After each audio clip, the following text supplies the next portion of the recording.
Olá, pessoal. Vamos continuar a leitura desse livro, Ele Ama para Sempre, a mensagem do Velho Testamento, do Thomas H. Obrichit, publicado pela editora Vida Cristã. Estamos no capítulo 2, que está falando sobre a bondade na criação. E hoje a gente vai ver aqui O Teto Caiu, é o subtítulo, tá bem? A gente já fez alguns vídeos aí desse capítulo 2. E vamos agora ver esse subtítulo, tá bom? Já peço aí, se possível, deixa o like, compartilhe aí esse vídeo com seus familiares, seus amigos. Peça para que todos se inscrevam no canal, para o canal crescer e a palavra de Deus atingir mais e mais pessoas, tá bem? O teto caiu. Tendo dúvida, escreva aí para o meu e-mail, ronaldozm@gmail.com, tá bem? Tá aí na descrição do vídeo. O teto caiu. Mesmo os melhores planos podem falhar.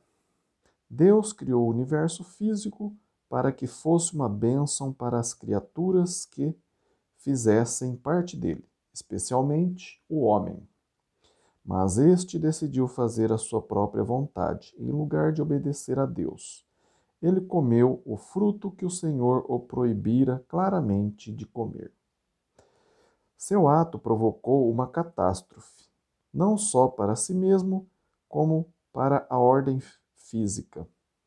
Sua decisão foi como a de um garoto de 10 anos que não sabe nada sobre relógios, mas decide fazer com que o seu modelo digital trabalhe, mexendo nele com sua chave de fenda. O homem não sabia o que fazia o universo funcionar. Deus sabia. Foi ele que planejou e realizou tudo. O homem achou que tinha condições para distinguir o bem e o mal da mesma forma que Deus, mas ele destruiu o que fora planejado para ser uma bênção. Ele prejudicou a criação que o cercava. A inquietação com respeito ao universo é justificada, apesar dele ser um dom concedido por um Deus amoroso. Mediante suas exigências voluntariosas e incessantes, o homem poluiu, corrompeu e debilitou a criação física de Deus. Isso aconteceu depois do início.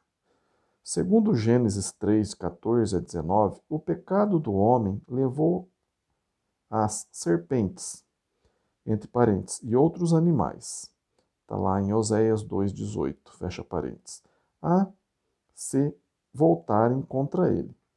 Trouxe também as dores de parto para as mulheres, juntamente com outras doenças. Fez com que, para ganhar o sustento, o homem tivesse que lutar contra as ervas daninhas, as secas e as depressões. Por causa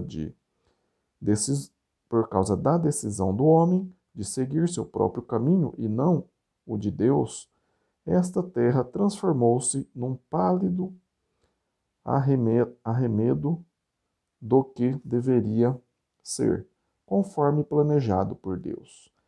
Não se trata, porém, do mundo ter se tornado impessoal, indiferente e mecânico devido ao pecado do homem. O mundo impessoal é uma criação dos pensadores modernos. O ser humano, em sua ânsia de fazer o que parecia bom aos seus olhos, transformou uma bênção numa maldição. A criação é, portanto, um misto. Ela continua tendo a atenção amorosa de Deus, mas ao mesmo tempo sofre a devastação do pecado do homem. Quando adolescente, eu pensava no mundo físico como estando afastado de Deus. Os pregadores enfatizavam o estado decaído do mundo e o fato dele ser indesejável. Os hinos favoritos da igreja depreciavam esta terra, almejando uma existência mais abençoada no além. Este mundo não é o meu lugar, sou apenas um transeunte. Meus tesouros estão em algum lugar além do azul. Os anjos me chamam pela porta aberta do céu, e não posso mais sentir-me em casa neste mundo. A vida cá embaixo, neste velho mundo pecador, não oferece nada de bom, lutando sozinho a fim de enfrentar as tentações. Para onde posso ir, se não para o Senhor? Acho que é 2 hinos aqui. Quando o pecado entra no mundo, este não pode continuar sendo ideal.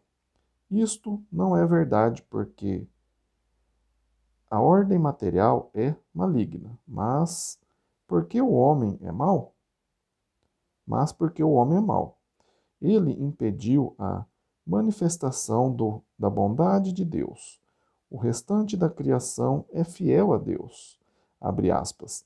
Até a cegonha no céu conhece as suas estações. A rola, a andorinha e o grou observam o tempo da sua arribação, mas o meu povo não conhece o juízo do Senhor, fecha aspas. Jeremias 8, 7. O homem atrapalhou tudo. O universo foi feito por um Deus cheio de amor. Ele não é ameaçador, contaminando ou caótico por natureza. Contaminado ou caótico por natureza. O universo só põe em risco a existência humana quando usa de maneira errada.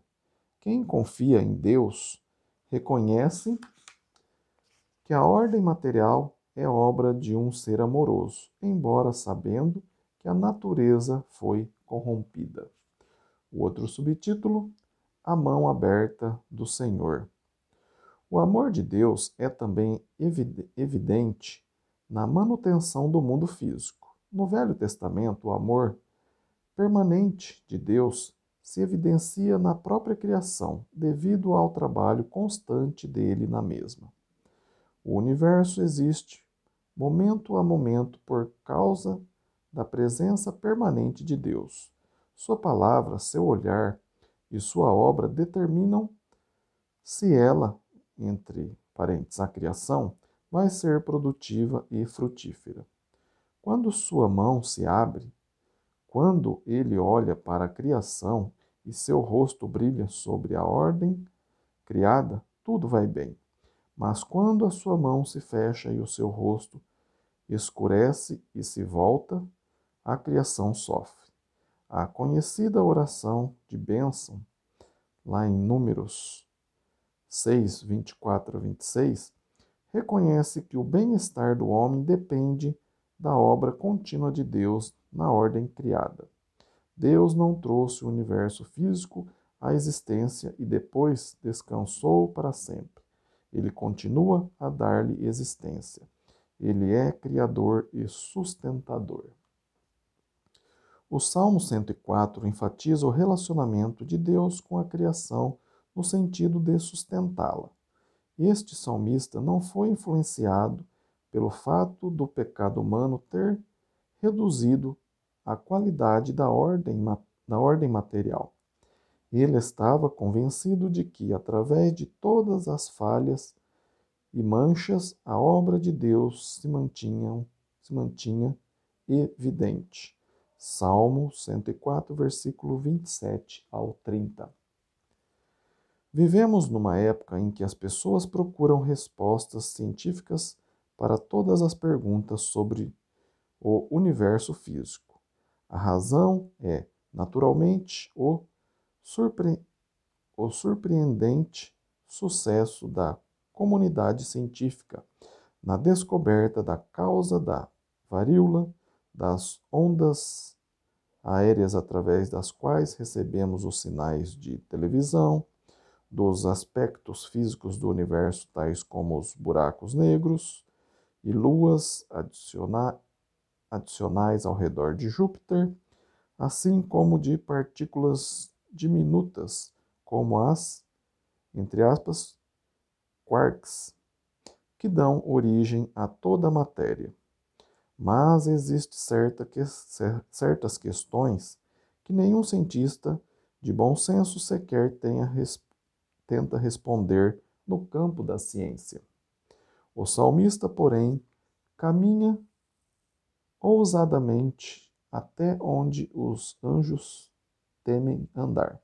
Ele dá a resposta para essas perguntas. As perguntas que tenho em mente são como estas. 2 pontos. Por que existem árvores? Os botânicos respondem, na verdade, a uma outra pergunta, abre aspas. Como é possível existirem árvores? Fecha aspas.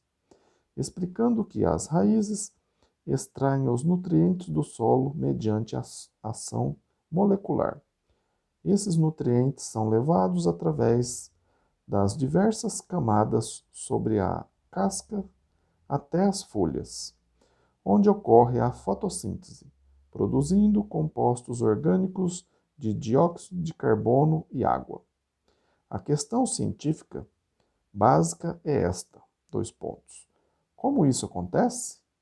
A comunidade científica forneceu respostas impressionantes para essas perguntas, mas para a minha primeira pergunta, abre parênteses, por que existem árvores?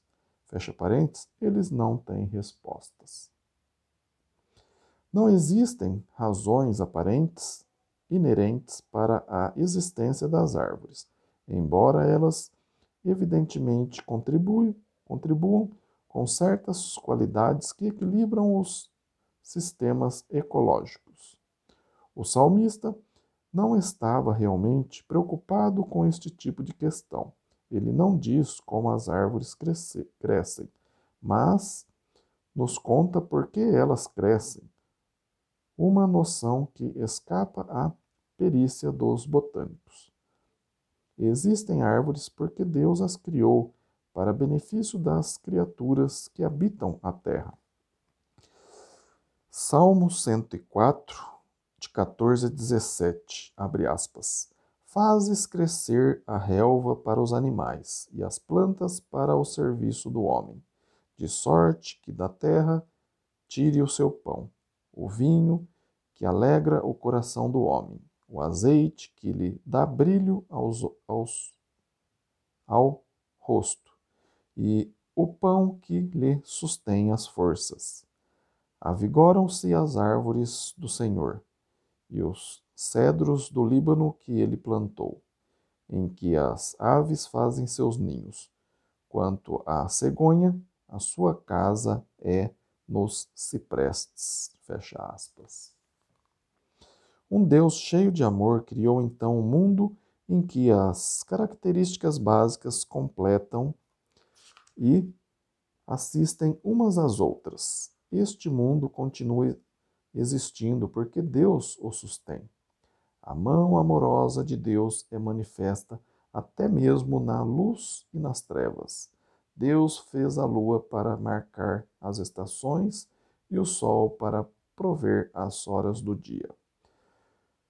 Está lá, Salmo 104, 19. A escuridão não é uma ausência ou acidente. Deus a fez. Está lá no 104, 20. Com um propósito definido. A luz e as trevas mostram a divisão do trabalho entre as criaturas da terra. Os leões vagueiam à noite e obtêm alimento sobre o manto da escuridão. Ao homem cabe o turno do dia. Quando termina o turno do leão, o homem se levanta e vai para o trabalho. Eles não interferem na vida um do outro, porque o dia e a noite prescrevem os seus respectivos períodos de trabalho. Salmo 104, versículo 21 a 23. Até mesmo as criaturas marinhas têm seu papel determinado, como, por exemplo, o temido monstro marinho, que está lá em Salmo 104, 26, que Deus criou para brincar. Entre parênteses, para mais detalhes sobre esse assunto, veja Isaías 27, versículo 1, fecha parênteses. O último subtítulo desse capítulo, Beleza para mim.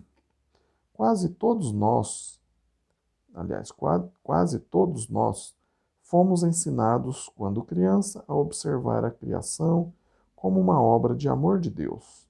É Ele quem envia a chuva, que faz o sol brilhar, que cria as lindas flores. Deus me dá paz, fornece meus alimentos. Deus me ama. Meus pais me amam. O mundo é amigável e cheio de amor, mas, de alguma forma, perdemos essa visão. Talvez a convicção dos escritores do Velho Testamento possa ajudar-nos a recobrá-la. Uma canção infantil popular reflete a ideia do Velho Testamento de considerar a criação como um louvor. Ela pode deixar os adultos sofisticados sem jeito, mas não deveria ser assim. Está lá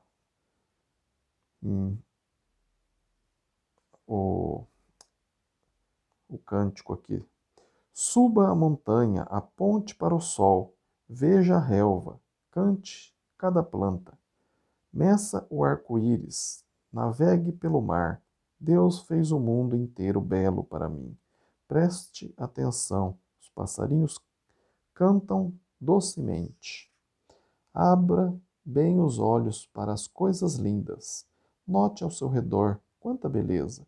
Deus fez o mundo inteiro belo para mim. Repetimos então Lamentações, capítulo 3, versículo de 22 a 24, abre aspas. As misericórdias do Senhor são a causa de não sermos consumidos, porque as suas misericórdias não têm fim. Renovam-se cada manhã. Grande é a tua fidelidade. A minha porção é o Senhor, diz a minha alma.